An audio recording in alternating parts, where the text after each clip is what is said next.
U.S. Air Force awarded Boeing the contract to build America's next new stealth fighter, officially designated the F-47. Now, for a lot of us in the air power community, this was a welcome announcement, as that sixth-generation fighter effort had been sitting on hold. The Air Force just got $8.5 billion. The Navy got scraps.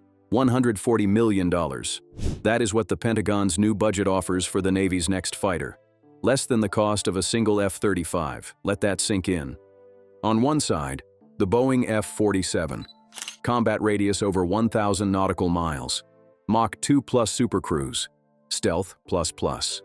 First flight by 2028. 2 autonomous drone wingmen on every jet. Built in St. Louis. Backed personally by the President. On the other side, the Navy's F/A-XX, the sixth-generation carrier fighter meant to fight China in the Pacific. Starved. No contract.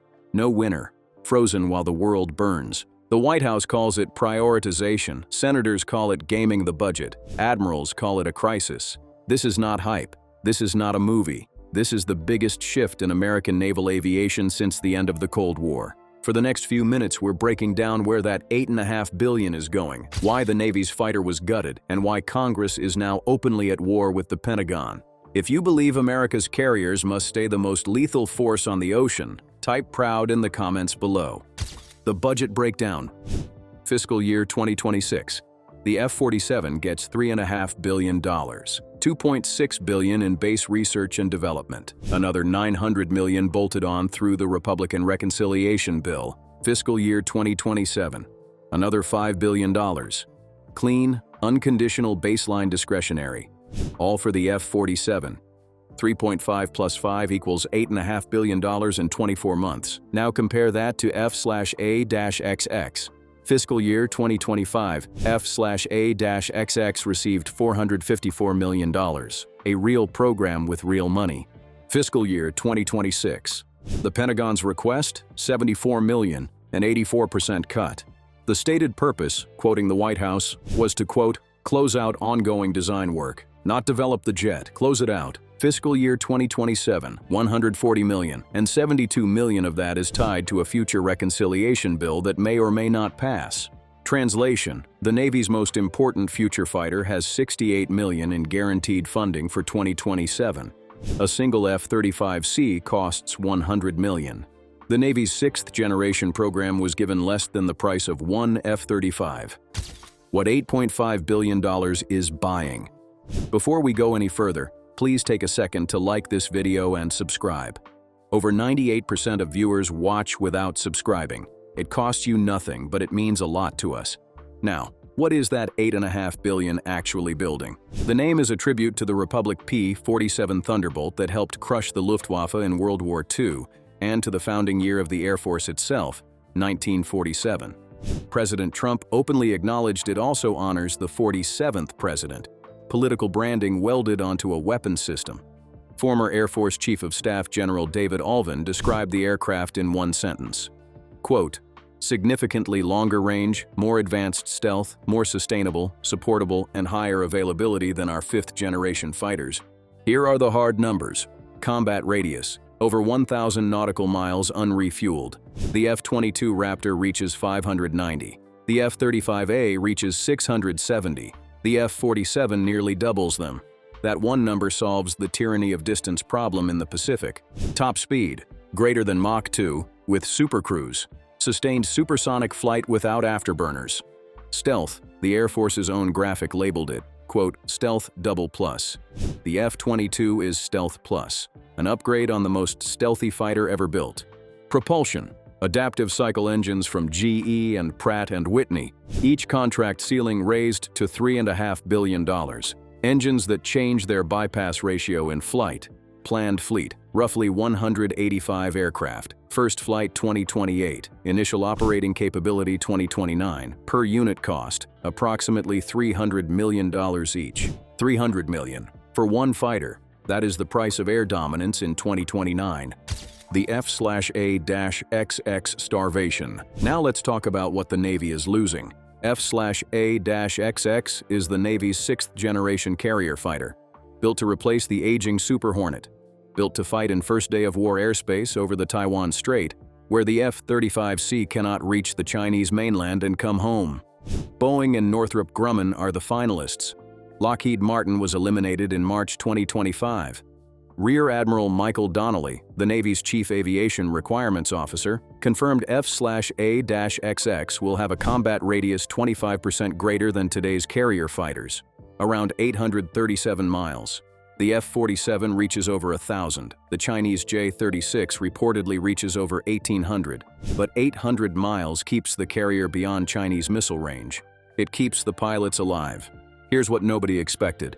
Despite active competition between two primes, there is still no contract award, no winner, no first flight date. The program is frozen. And the reason is money. Acting Chief of Naval Operations Admiral James Kilby said it plainly. The F/A-XX decision, quote, currently rests at the secretary level and above. He added, quote, we need F/A-XX in the United States Navy just like the Air Force says. The acting top officer of the United States Navy had to publicly beg for his own service's next fighter. Chief of Naval Operations Admiral Darrell Caudle went further. Quote, my job is to pressurize that decision because the war-fighting imperative I think is there, and I'm trying to build a compelling case to get that decision made quickly. An admiral trying to build a compelling case to his own chain of command. That is not a funding pause, that is a bureaucratic stranglehold. The industrial base argument. For those of you who've served or who have family who've served, you know the Pentagon never gives an answer without a justification. Here's the White House's. The 2025 Statement of Administration Policy. Quote, the administration strongly supports re-evaluating the F/A-XX program due to industrial base concerns of two sixth-generation programs occurring simultaneously. Awarding the contract is likely to delay the higher priority F-47 program. A senior defense official put it bluntly, quote, we did make a strategic decision to go all in on F-47 due to our belief that the industrial base can only handle going fast on one program at this time. Translation: America does not have enough cleared engineers, stealth material suppliers, or adaptive engine capacity to run two sixth-generation programs at the same time. Here's the part the numbers don't capture. They might be right. The American aerospace workforce has shrunk since the Cold War. Special access programs need top-level clearances that take years to secure. Stealth materials come from single-source suppliers, one factory, one line, one bottleneck. And the XA-102 and XA-103 adaptive engines the F-47 needs are already running up to 2 years behind schedule.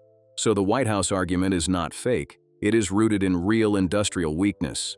But naval aviation advocates are fighting back. Boeing executives, Boeing, a competitor for F/A-XX itself, publicly stated the industry can, quote, absolutely handle both programs. Analysts warn that betting everything on one program creates a monopoly, and monopolies in defense procurement produce cost overruns and schedule slips. Congress fights back. Here's what the White House did not count on. Congress fought back, hard. When the Pentagon submitted the $74 million F/A-XX request, defense committees on both sides of the Capitol lost their patience. The Senate Appropriations Committee marked up $1.4 billion, 20 times what the White House asked for. Then it got bigger. The final 2026 National Defense Authorization Act, signed in December 2025, included statutory language legally barring the Department of Defense from using federal funds to, quote, pause, cancel, or terminate the Next Generation Fighter program. Congress didn't just give the Navy money. They passed a law making it illegal for the Pentagon to kill F/A-XX.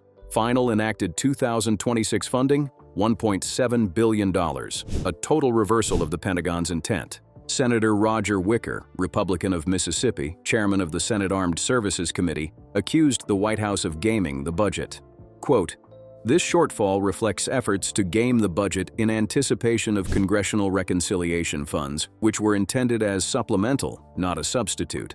A Republican senator calling out a Republican White House.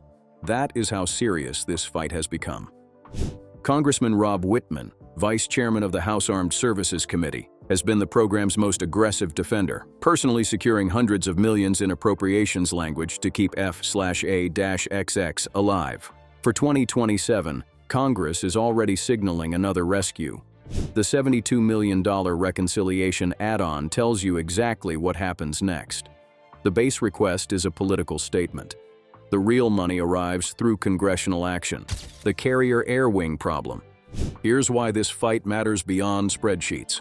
An American carrier without a sixth-generation fighter in the 2030s is a carrier with a problem. Walk through the air wing. F-35C, capable, but with a 670-mile combat radius. Super Hornet, fundamentally a 1990s design that cannot survive contested stealth airspace. MQ-25 Stingray, an uncrewed refueling drone. That's it. For the entire 2030s, if F/A-XX is killed, that is the top end of American naval aviation. Now look at China, December 2024. The People's Republic publicly unveiled two sixth-generation prototypes, the J-36, a massive tailless tri-jet delta wing with a reported combat range of 1,800 miles, and the J-50, a twin-engine heavy fighter with a Lambda wing planform. August and September 2025, satellite imagery confirmed both prototypes flying out of a secretive test base near Lop Nur, a 16,000-foot runway some analysts call China's Area 51. A third J-36 prototype with two-dimensional thrust vectoring nozzles was spotted shortly after. That is not a program on paper, that is a sixth-generation arms race, and China is running. If an American carrier strike group has to contest airspace against a J-36 in 2035, what does it send? A Super Hornet designed in the Bill Clinton era? An F-35C that cannot reach the mainland without refueling from a tanker the Chinese will shoot down first? That is the gap F/A-XX is supposed to close, and right now the executive branch is deliberately leaving it open. The historical parallel. Here's the part most people don't realize. We have been here before. Late 1980s, the Air Force developed the F-22 Raptor under the Advanced Tactical Fighter Program. Congress initially mandated the Navy adopt a carrier-based variant, the Navy Advanced Tactical Fighter, or NATF. Sound familiar? The Navy had unique requirements: heavier landing gear, enhanced low-speed handling. The NATF became too heavy and too expensive. The Department of Defense killed it, along with the A-12 Avenger II stealth attack aircraft. The result? The Navy was forced to rely on the non-stealthy Super Hornet for the next 30 years. American carriers lost their deep strike capability in contested airspace for an entire generation. Translation: the Navy paid for the Air Force's stealth fighter twice, once in dollars, once in lost capability. Every admiral who remembers NATF is watching F/A-XX and seeing the same movie play out. Different decade, same pattern. Navy is still flying the compromise aircraft 30 years later.